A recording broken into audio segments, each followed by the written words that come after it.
I think the biggest scam was sold was that He's was a that military. line that said that Buhari will handle security, or Yeah. Shibajo will handle the Economy. economy. That was the biggest. Yeah. That's the biggest scam. The person who came up with that, I think you should be in jail right now. Yeah. The person who came up with that should be in jail. Like the person who told us that thing that President Buhari in 2015, that Buhari is an earth general. You know, he's a military man. He has the experience. He's going to handle security, and Osibanjo is going to handle economy. Yeah. It sounded so dope. You should so be in the same. You should be in the same jail, with such puppy. So it's impossible to believe that over 40 people died in this country. And we've moved on. Do you realize how frustrating that, like how unbelievable that is? You know, terrorists kidnapped more than 45 farmers. Also, because I think the federal government is claiming 45. You're saying 45? 43. But other reports, BBC reported, I don't know if BBC have... I think there was a report that said 110. 110. And then I think it was a senator from Bono who said, who said 67. 67, right? You know, so it's confusing. But more than 40 people died. More than 40 people have been killed in a single day. Slit throats. Like beheaded graphically, like killed brutally. And we're moving on, like nothing is happening. No outrage. No outrage, like nothing. We have become conditioned to Boko Haram killing us. Like we have become inert to it. People believe that it's part of life. We hear it and we move on. To be killed by terrorists. Do you know what that is? Farmers, like Steve, do you recall how the United States mobilized its entire security for one person to save one man in that was kidnapped in Nigeria and brought to Nigeria? Just one person. The value of life. An American life. Yeah. And this thing ties into the whole NSAS protesting and why we were protesting, the government was just being lackadaisical about it. Because there's no value for life. There's no value for human life in this country. So when you're protesting that you want to, for your right to live, when you are nobody, like in terms of when you're not an important figure, you're not the son of the senator, you're not the son of the governor, you're just an ordinary citizen, and you are protesting, you are telling the government, we don't want to die. They don't care. They don't, you understand? Because they don't have value. They don't value you. And everything ties into this thing also. That for more than 40 people, 40 farmers have been killed. And the president just released the statement and moved on. Yeah. See, today nobody has been fired. The security chiefs are still there. The general, what do they call the head of the military in Nigeria? No, apart from the head of state, chief of the chief. It's not chief. Is it chief of staff? Not chief of staff. Buratai. Yeah. Chief of army staff. Chief of army staff. Like everybody still has the job. There's no sense of urgency. Nothing is happening. It's befuddling, and I haven't stopped wondering why I was born into this kind of country. I mean, sometimes I ask myself those kind of questions. Why did God make my parents to give birth to me in Nigeria, and I became a Nigerian? Because then the president's spokesperson comes on air hours after that gruesome killing and says that the farmers should have security clearance from the military clearance. And I'm asking myself, so all the farmers in Borno State, or all the farmers in the northwest or in the northeast, is there a place where they go to get this security clearance before they go to look for daily bread? Is there a special location for security clearance in the northeast? Whose job was it to provide this security clearance? So Garba Shehu is now making it look like the farmers' head. He's actually blaming the people for their own deaths. Yeah. That there should have been some kind of military clearance before they went to farm. And this is the same country where you say we should be able to feed ourselves. You're encouraging people to go to the farm.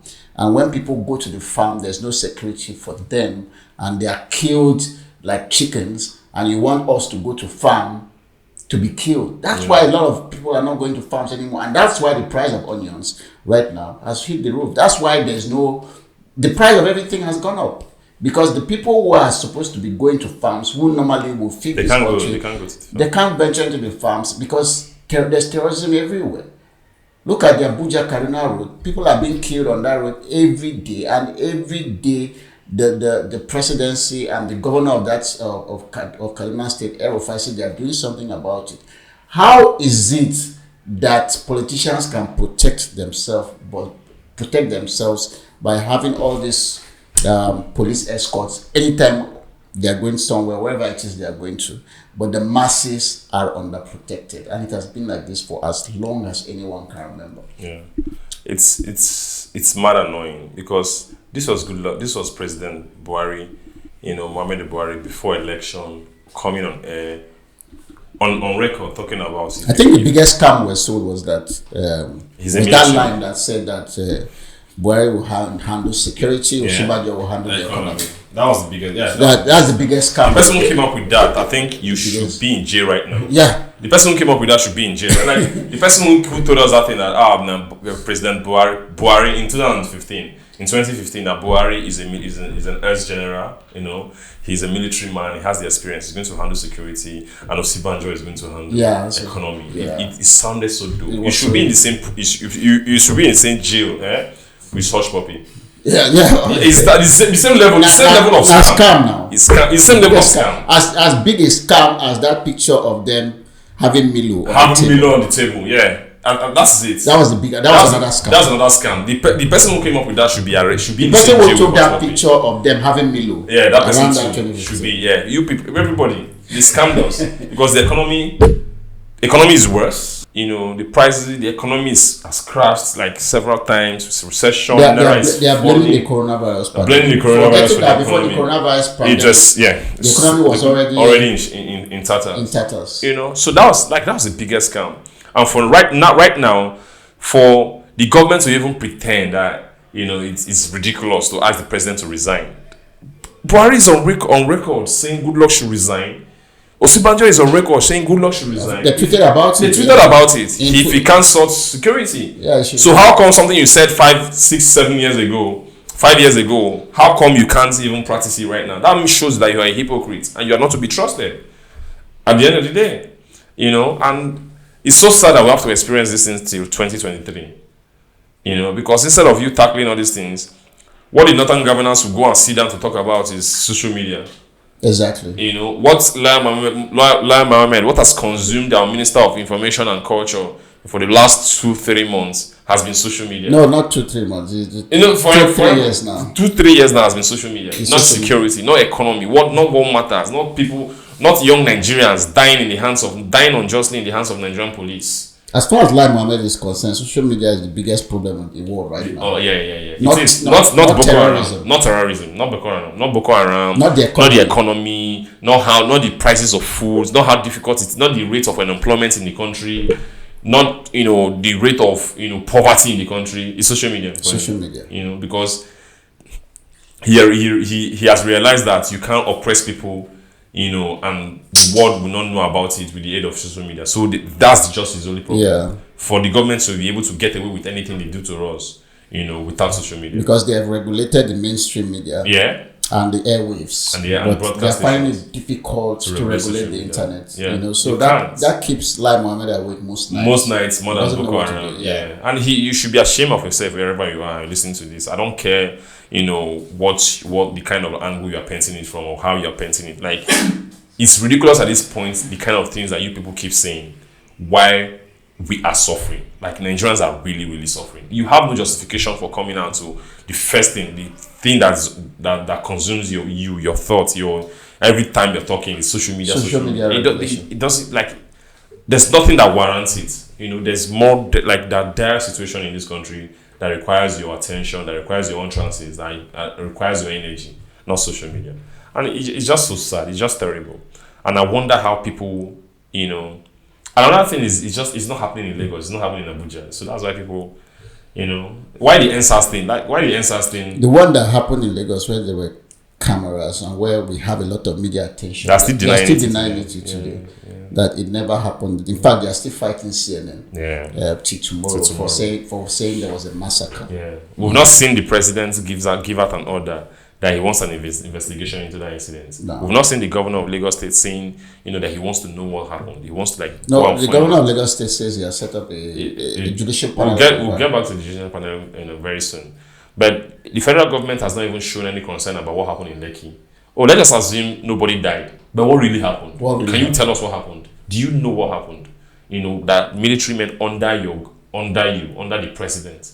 Military is under the president. He's the head of state. Yeah, he's the went out chief. to open fire on peaceful protesters, and still we don't know what happened. Then the media who have managed to bring out, their own angle, their own stuff, what they've learned about the Lekki toll gate incident, you are attacking them. What happened, Lai Mohammed? Can you tell us? You're the Minister of Information. He's going to blame social media regulation for that. It's so sad. If Lai Mohammed has a headache right now, he's going to blame social media for it. Yeah. That's how ridiculous everything is right now. What is the closest solution to Boko Haram? The closest solution I can see right now is Boko Haram does not exist in a vacuum. Yeah. This country has been dealing with decades of unemployment and rising poverty, rising inequality. There are a lot of idle hands in the north. If they see someone who says that they should join a terrorist group and assure them of a meal a day, they're going to do it. So unemployment feeds Boko Haram, gives Boko Haram the kind of ammunition they can't get anywhere else.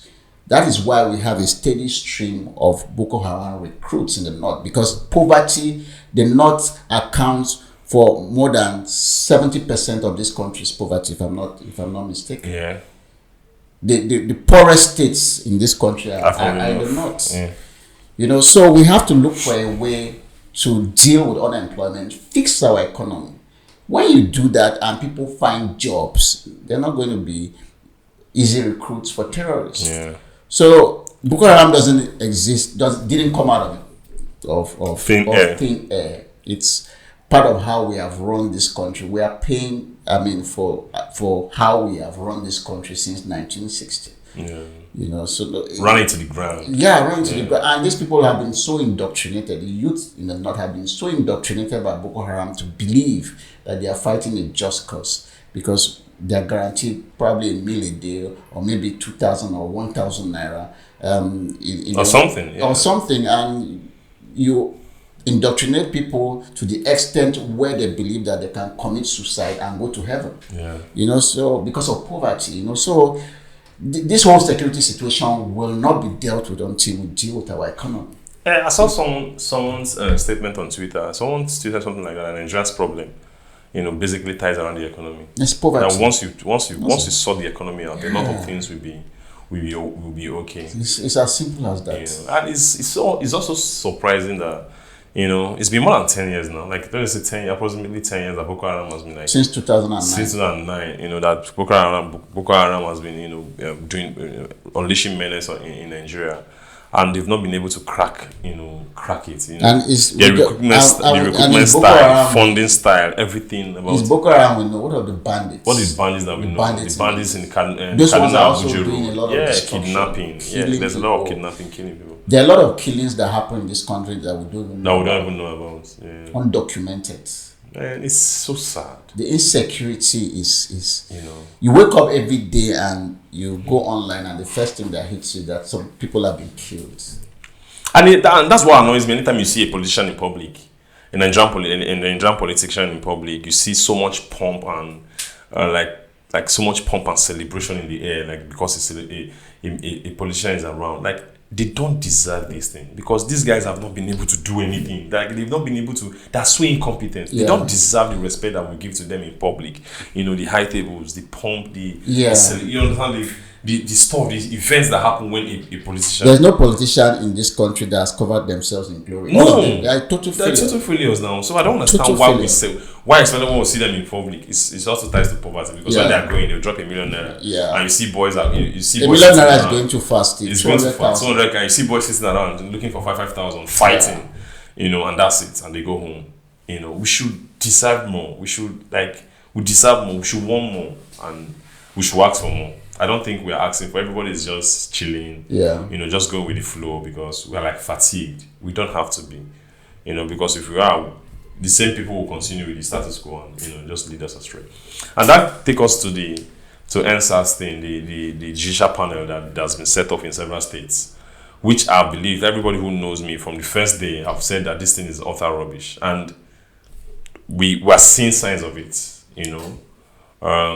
First with the whole thing that happened with journalists. They didn't allow journalists to record or whatever it is, whatever it is that happened. I don't know. Then the IG of police or the Nigerian police, I think they're suing. What are they doing actually? They're suing the judicial panels across the country, saying that they have no right because the police isn't under them. The police is under the federal government, so they have no right to summon the police to come to these panels to give testimonies. And as far as the police is concerned, they're illegal. Yeah. And this is something the president has tweeted about. This is something the president has talked about. These judicial panels were set up by the presidency. It was Vice President Yemi Osinbajo, I remember clearly, who summoned all the governors to Abuja, or most of the governors, and told them it was a direct order from the presidency that go to your various states and set up judicial panels of inquiry, because constitutionally you are the ones empowered to set up these panels. Okay. So this is a direct order from the president. So what the police IGP is doing now is contravening a presidential order. He came out yesterday to say he didn't know about it and that he's going to sanction the police legal team that filed this, that sued the judicial panels. And I was asking myself yesterday that how can the police legal team go ahead and do that without the IGP's knowledge? Everything just such a mess. Everything is such a mess, even Nigerian police. My understanding is that because there was backlash yesterday after the media reports, they're just trying to do damage control. Yeah. It's this country is just, every day you wake up and you wonder, these people, do they have brains? Were they born with brains? Everything is just a mess. So the thing is, it's incompetency. When people are put in position just to, when people are put in position as a reward for a service, as a compensation for a support during campaign or something, not for if they are competent enough to do the job. That's what happens. So positions in Nigeria are given, positions in Nigeria are given as compensation and as reward for services. Oh, this one campaigned for me during my campaign. Not just because they can do it. So what do you get there? They can't do it. What happens? They just start messing everything up. This is just it. I personally believe that the governments, especially the federal government, would have loved to solve the whole SARS thing. Would have wanted a very, very how do I put it? A fine arrangement to suit everybody, to suit Nigerian police, to suit the public, and settle everything. By fixing maybe the police. I just feel that the intention is not that bad. I think me personally, it's just that they don't know how to do it. Incompetent. You're giving them the benefit of I'm giving them the benefit of that because you can't just be that, you can't be that all wicked now. Like, you can't be outrightly that wicked that, nobody in this country can come out outrightly to tell us that, SARS has not done bad things in this country. Like, you and I know that the anti-robbery squad, they've done terrible things to innocent Nigerians. Like, terrible things to innocent Nigerians. Even guilty Nigerians. Because someone is guilty of something does not mean they deserve, what. Like, there's a court. It's a democracy at the end of the day. There's a court of law. There's, you understand what I'm saying? So that, let me just remove the guilty ones and just say, innocent Nigerians have suffered. Like, I've seen things, I've heard stories, I've seen things with my own eyes, like what Nigerian police have done to people. Nobody's going to argue against it. So I'll give them the benefit of that they really know that these things happen, but they can't fix it because they don't know how to do anything. Our politicians can't do anything. They can't apart from steal money and corruption. Take their children abroad, fix their family, fix the generational line, pump money into the family, and that's it. Inspector General of Police Adamu should have been fired yesterday. Yeah, for contravening the order of the president. But when he's in that position because he has been given that position as a reward, not just because he's the most competent person in the police force. No.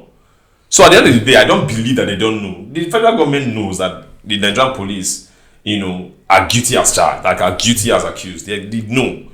So I believe that I'm giving them the benefit of doubt that so these are politicians that are not outrightly that wicked, they're just very incompetent. So even when they know a problem exists, right, they know they can't solve it, and then they surround themselves with more incompetent people. Look at an SSA to the governor of Edo State yesterday tweeting that what can someone buy in America for $1? Yeah, that the exchange rate doesn't matter. And that's someone who wants to. That is idiocy. That was sad. Like idiocy to the power. I actually felt pity for him. Because if you actually believe that, that means we are in trouble. Because and that's an advisor to the government. That's an advisor to a state governor. So he says.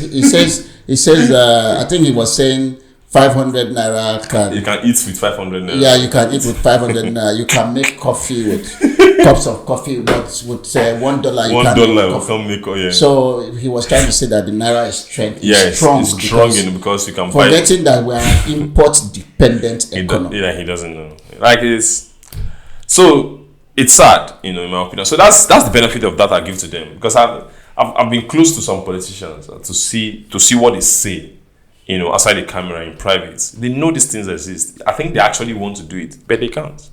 They actually can't. They can't. They are not competent. They don't have the capacity. They don't have the capacity enough to do it. Even the ones that have the capacity, they just get there and see what's happening and just blend with it. When you're in Rome, you behave like the Romans. I just believe that the few ones who are competent, they just go there and just see what's happening. That's what they do. Let's just go ahead and they do their own thing and go. That's my own theory. I don't think that outrightly that wicked. Some are, but I don't think as a whole that wicked to just choose not to do stuff. They can't just do it because some of the things are so basic. The rules are bad. They know. How do they repair it? You're going to give the contract to someone also who you want to reward, and what did that person do? Takes the money. Like there's so much incompetency going around, and that's why we are where we are today in Nigeria. Sad. Everyday people, guys. See you guys next week.